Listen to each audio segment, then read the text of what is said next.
Sidang pra-peradilan mantan Jampitsus Febri Adriansyah digelar di Pengadilan Negeri Jakarta Selatan. Tim hukum menyebut pra-peradilan untuk menguji 5 aspek dalam proses hukum terhadap Febri. Kuasa hukum ex-Jampitsus Febri Diansyah menyebut 5 aspek itu meliputi penetapan tersangka tindak pidana pencucian uang dengan tindak pidana asal dan dinilai tidak jelas. Kemudian penggeledahan dan penyitaan. Dari 5 aspek itu tim kuasa hukum mengklaim menemukan sekitar 30 dugaan pelanggaran hukum acara.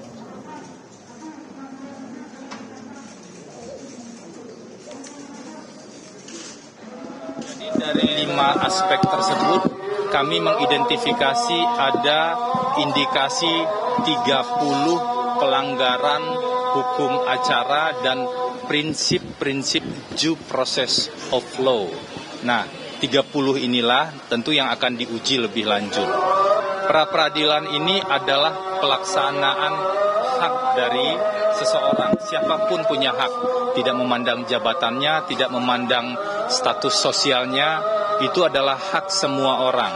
Jadi pra-peradilan ini adalah bagian dari proses hukum agar kita bisa meluruskan kalau ada yang tidak lurus dalam proses hukum ini. Pra-peradilan ini bukanlah cara untuk menghindari proses hukum.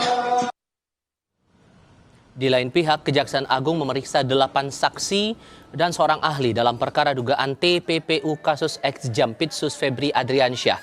Ketujuh saksi berasal dari pihak swasta, sementara satu saksi lain dari perbankan. Pemeriksaan untuk mencari alat bukti, memperjelas konstruksi perkara, sekaligus menelusuri aset yang diduga berasal dari hasil tindak pidana.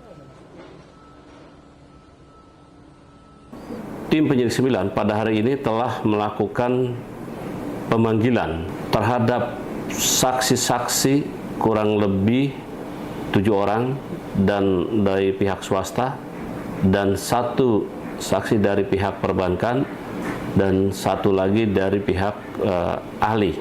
Mereka, saksi-saksi ini terjadwal untuk dilakukan pemeriksaan pada hari ini dalam kasus TPPU dan yang tindak pidana asalnya tindak pidana korupsi atas nama tersangka FA dan kawan-kawan.